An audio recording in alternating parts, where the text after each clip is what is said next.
اس وقت ہمارے اسٹوڈیوز کی گھڑیوں میں رات کے ٹھیک 7:30 بجے ہیں۔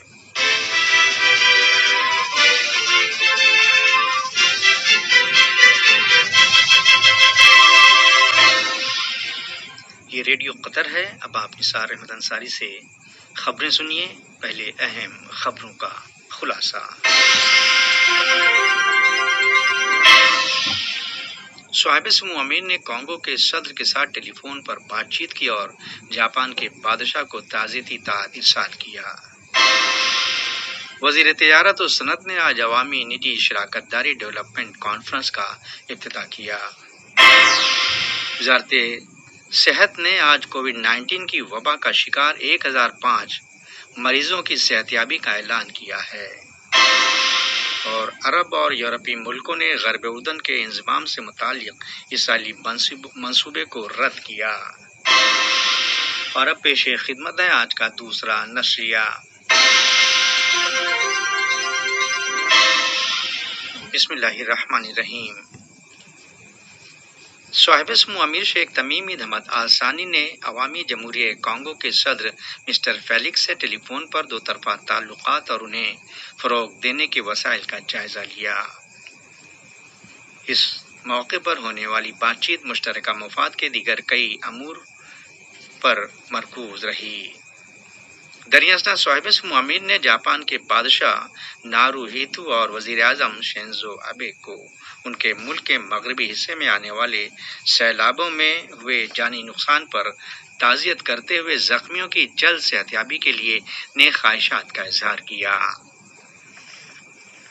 وزیر تجارت و صنعت علی بن احمد القواری نے آج عوامی نجی شراکت کی داری کو اجاگر کرنا ہے جسے صاحب سمو امیر شیخ تمیم بن حمد آل ثانی نے جاری کیا تھا اور اس پر ملک کے دونوں سیکٹرز میں جولائی کی 11 تاریخ سے عمل درآمد ہوگا۔ افتتاحی سیشن سے خطاب کرتے ہوئے وزیر تجارت و صنعت کا کہنا تھا کہ مذکورہ قانون عوامی اور نجی سیکٹرز کے درمیان ایک اضافی کمپلیمنٹری پارٹنرشپ یا شراکت داری کے مترادف ہے اور قطر نے کورونا وائرس کی وبا کے بیچ پرائیویٹ سیکٹرز کے سپورٹ کے لیے پہلے ہی سے سالمیت پر مبنی اسٹریٹجی قائم کر رکھی ہے۔ وزیر مملکت برائے امور خارجہ سلطان بن سعد المریخی نے آج برطانوی وزیر برائے مشرق وسطی و شمالی افریقہ جیمز کلیورلی کی جانب سے ایک ٹیلی فون کال وصول کی جس میں طرفین نے دو طرفہ تعلقات سمیت مشترکہ دلچسپی کے دیگر معاملات کا جائزہ لیا۔ دریاستا جناب مریخی کو کوسووا کے نائب وزیر امور خارجہ محمد براج شوری کی طرف سے بھی ایک ٹیلی فون کال موصول ہوئی۔ ریاست قطر نے ویڈیو لنک کے ذریعے ایک اجلاس میں حصہ لیا تاکہ افغانی امن کے عمل کے لیے علاقائی و بین الاقوامی اتفاق رائے کو مضبوط و مستحکم کیا جا سکے۔ اس اجلاس کا افتتاح اسلامی جمہوریہ افغانستان کے صدر ڈاکٹر محمد اشرف غنی نے کیا تھا۔ قطری وزارت خارجہ میں انسداد دہشت گردی اور قضیوں کے تصفیے سے متعلق خصوصی ایلچی ڈاکٹر مطلق بن ماجد القحطانی نے اس اجلاس میں قطر کی قیادت کی۔ قطری سفیر برائے قبرص سلطان بن ابراہیم المحمود نے اپنی سفارتی ذمہ داریوں کے اختتام پر صدر قبرصی پارلیمنٹ سے ملاقات کی۔ اس موقع پر ہوئی گفت و شنید دو طرفہ تعلقات اور مشترکہ دلچسپی کے دیگر امور پر مرکوز رہی۔ وزارت صحت نے آج بروز منگل جولائی کی 7 تاریخ گزشتہ 24 گھنٹوں کے دوران کووڈ 19 کا شکار 1005 مریضوں کی صحتیابی اور ایک شخص کے انتقال کا اعلان کیا ہے۔ اس طرح قطر میں اس وائرس سے شفا پانے والوں کی مجموعی تعداد 94,903 ہو گئی ہے۔ خبر کے مطابق 61 سالہ مہلوک کو ضروری طبی کیئر فراہم کی جا رہی تھی۔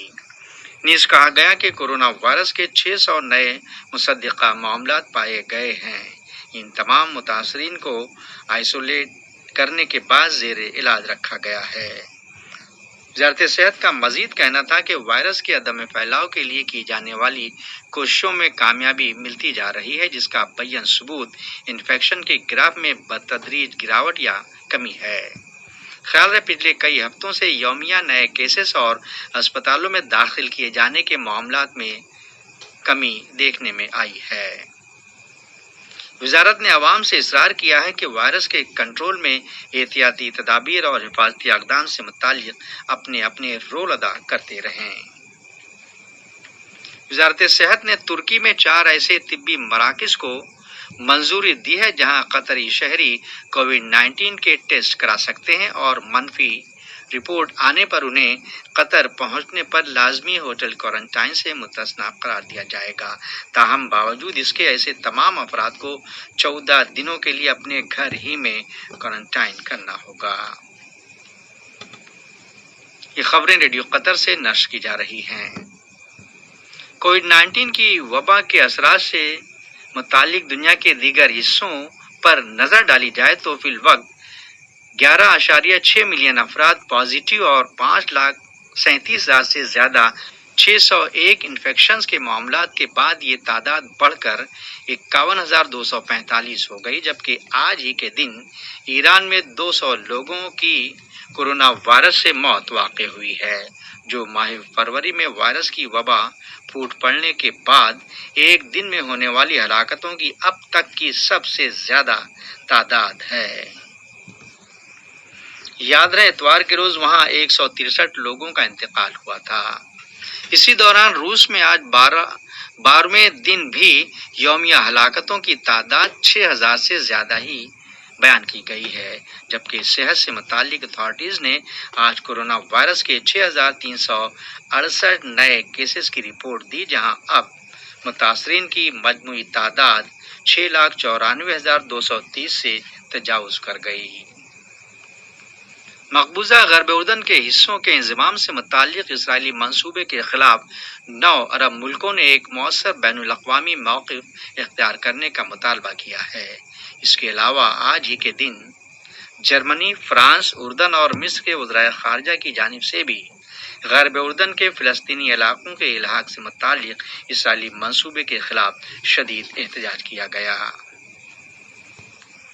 اقوام متحدہ کی ایک رپورٹ میں آج کہا گیا ہے کہ شامی حکومت کے دستوں نے ملک کے شمال مغربی شہر ادلیب کے اطراف باغیوں کے زیر کنٹرول علاقوں میں واقع کئی اسپتالوں، اسکولوں اور مارکیٹس پر سلسلے وار حملے کیے۔ برطانیہ نے صحافی جمال خاشقجی کے قتل میں ملوث سعودی عرب کے 20 شہریوں کو ہدف بناتے ہوئے ان کے خلاف اقتصادی پابندیاں عائد کرنے کا اعلان کیا ہے۔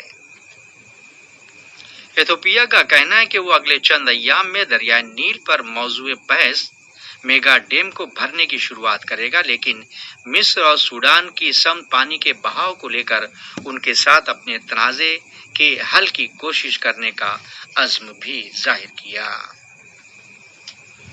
لبنان کے وزیر داخلہ محمد فہمی نے مقامی روزنامہ الجمہوریہ کو دیے گئے ایک بیان میں کہا کہ وزیر اعظم حسن دیاب مستعفی نہیں ہوں گے۔ خیال رہے کابینہ تحلیل کیے جانے کے جاریہ مطالبات کے تناظر میں ان کا یہ تبصرہ سامنے آیا ہے۔ عراقی وزیر اعظم مصطفیٰ الکاظمی نے بغداد میں محقق ہشام الہاشمی کو ان کے گھر کے نزدیک گولی مار کر ہلاک کیے جانے کے فوراً بعد قاتلوں کو انصاف کے کٹہرے میں کھڑا کرنے کا عزم ظاہر کیا۔ شمالی کوریا نے ایک مرتبہ پھر دہرایا کہ امریکہ کے ساتھ مذاکرات سے فوراً رجوع ہونے کا اس کا کوئی ارادہ نہیں ہے۔ واضح رہے یہ بیان ایسے وقت دیا گیا کہ امریکہ کے ایلچی برائے جوہری امور جنوبی کوریا پہنچنے والے ہیں تاکہ جمود کا شکار نیوکلیئر ڈپلومیسی پر تبادلہ خیال کیا جا سکے۔ اور ایران کے مغربی صوبہ کرمنشاہ میں قطر شیریں کے مضافات میں آج بروز منگل ریختر پیمانے پر 4.4 ڈگری کی شدت کا زلزلے کا ایک جھٹکا محسوس کیا گیا۔ فوری طور پر کسی نقصان کی کوئی رپورٹ موصول نہ ہو سکی۔ آج کا نشریہ ختم ہونے سے پہلے اہم خبروں کا خلاصہ ایک مرتبہ پھر سماعت فرما لیجیے۔